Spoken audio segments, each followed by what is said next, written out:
And Vic responded to the coaching, and he responded to the challenge of learning and understanding and manifesting the concepts that were necessary for a kid to be excellent at that position, the most important position on the field. And Vic did his homework. He had some tough times as a freshman, as a sophomore, but as a junior began to take hold of the offense and began to develop confidence in himself. And in his last 2 years that he started for us, we have won 24 games and only lost 2. So that's a tribute to the fact that he's done a great job here. He's given me this opportunity to make something of myself, you know, really go out in the world and be somebody.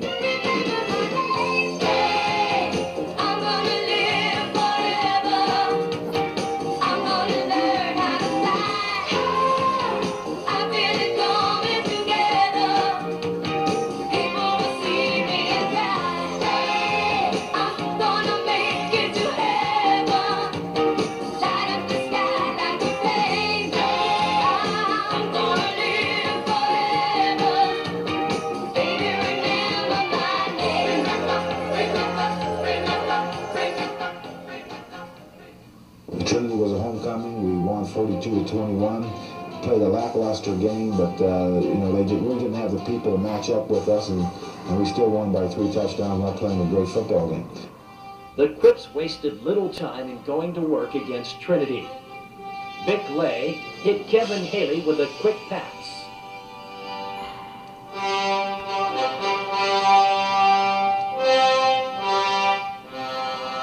After stumbling a bit, the red and black decided to let their little speedster go to work, proving that dynamite does come in small packages.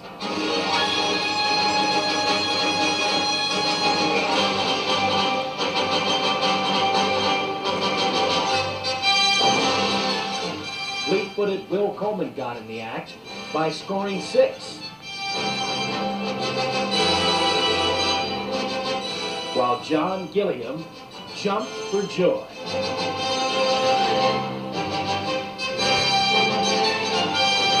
Trinity made it close for a while.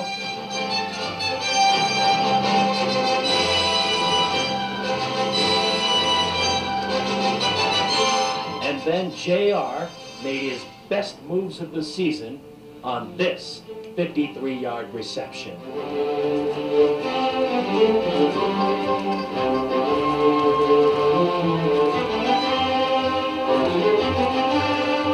The Quips continue to play wide-open offense, using brute force when necessary,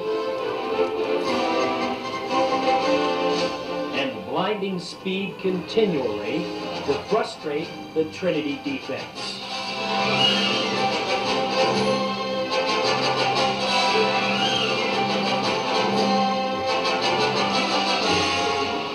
Their menu of weapons was unheard of on many a high school football field.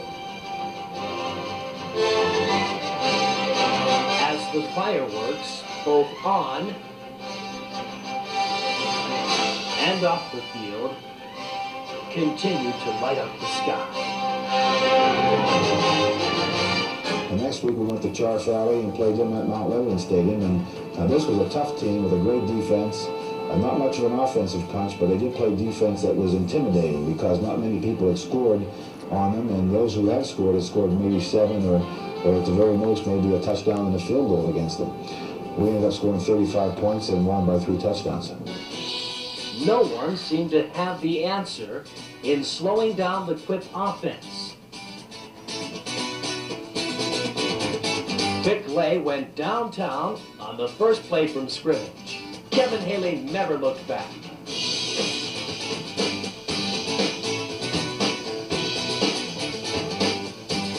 And Pudgy continued to run as if he were possessed.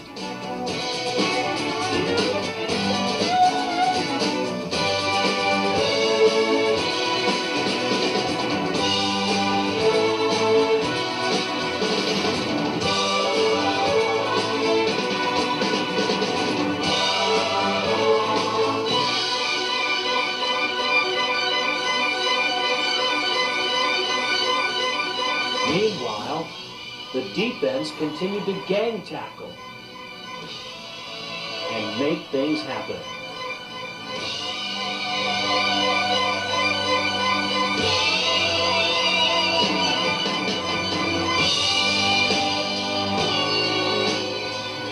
As number 27 continued to run for glory.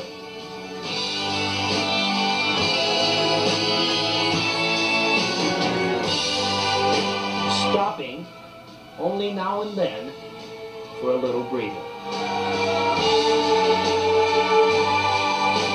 Trey Dean Townsend slammed the door. Aliquippa was now 7-0 with a 35-12 victory over Chartiers Valley. Well, Cannon McMillan was a team that started out early as though they were going to be a decent football team, but as the season went on, they continued to lose, and you know, the attitude of the club obviously had reached lower levels, and they weren't really capable of handling us, and we won 32-0.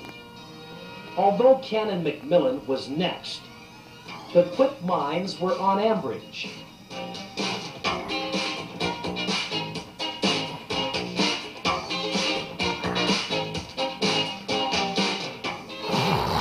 Pudgy continued to run like the devil, churning and digging for valuable real estate.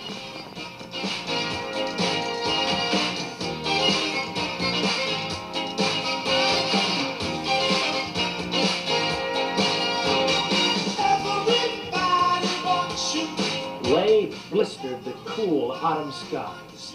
Coleman and Haley excelled.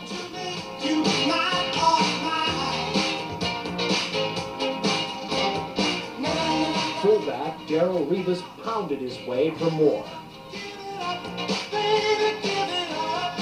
The Quip offense was outstanding.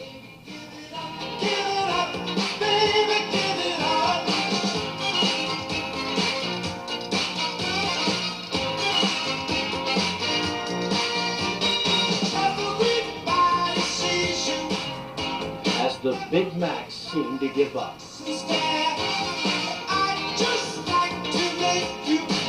Devonshire stole another.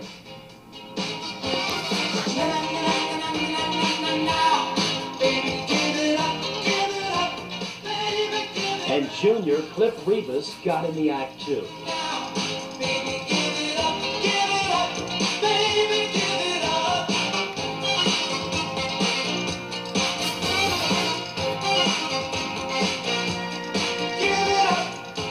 Then there was junior quarterback Darrell Banks, tight end Tom Crevan,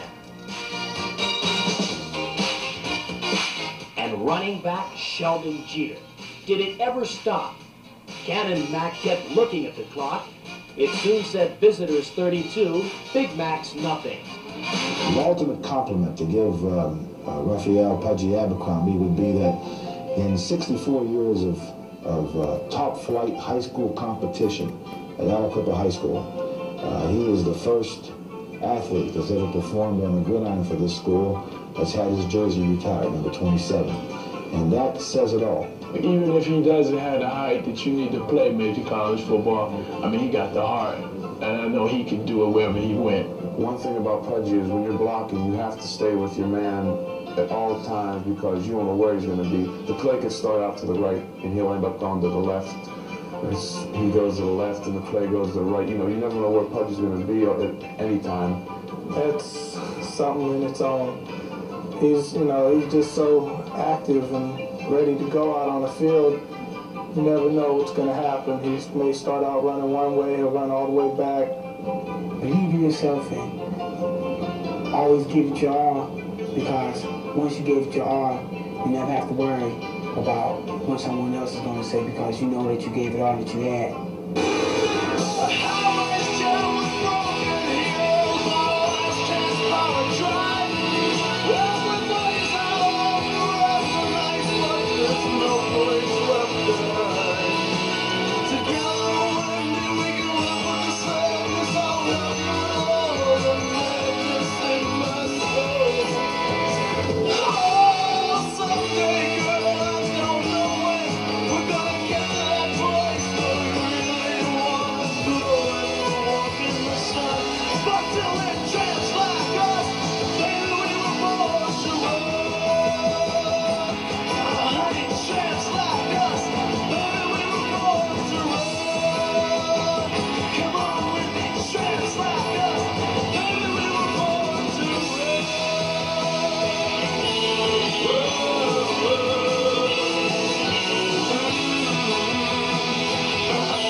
Well, personnel-wise, Ambridge probably had, man for man, the best overall football team we faced in 1984. I mean, we played great football teams in the playoffs, but Ambridge has 6 or 7 major college prospects. Their linemen are huge. Their skilled people are major college potential. And, you know, coming into Aliquippa, and of course, as you said, we had beaten them pretty bad the year before, and both teams were 9-0. And there was a lot of incentive for Ambridge to play their best football game of the year. And they were in a position where they had to do it. It was a do or die type situation, because if they lost to us, they pretty much were out of it, unless a lot of combinations happened the final week of the year. And we have a tremendous amount of respect for their football team. And our kids did what they had to do. We were down 13-7 with about 4 or 5 minutes to go in the game. And we drove the length of the field and scored a touchdown and kicked the extra point to beat them 14-13. The game of the year would be just that, as intimidation would play a major factor for both sides. Finally, both teams settled down for the opening kickoff. And you could feel the electricity in the air. Abercrombie ran well in spurts.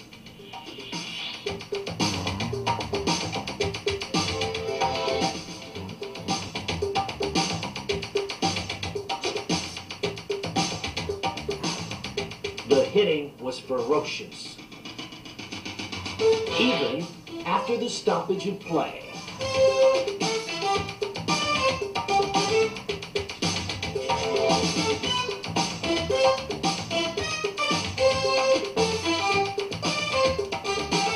Cooper caught the big one, but the boys had help in bringing him to the ground.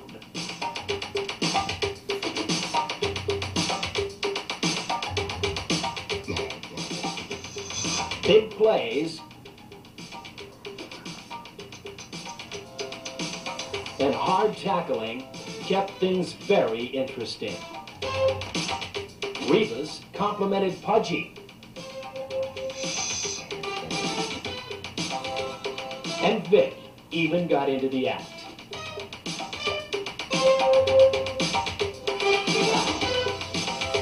Starting at their own 7, the Bridgers showed why they were a bona fide contender as Chris Ross rambled 83 yards.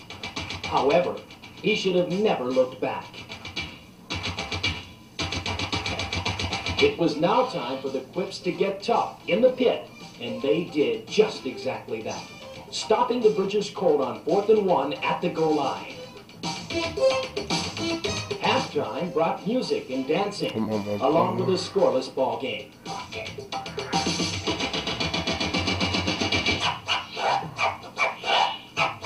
Then the blockers got tough. Pudgy got even tougher, and Victor Lay faked well.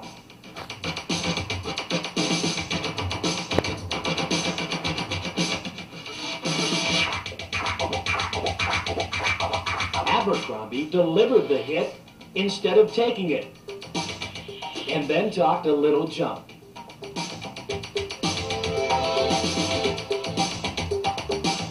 It soon backfired as the Quips coughed up the leather.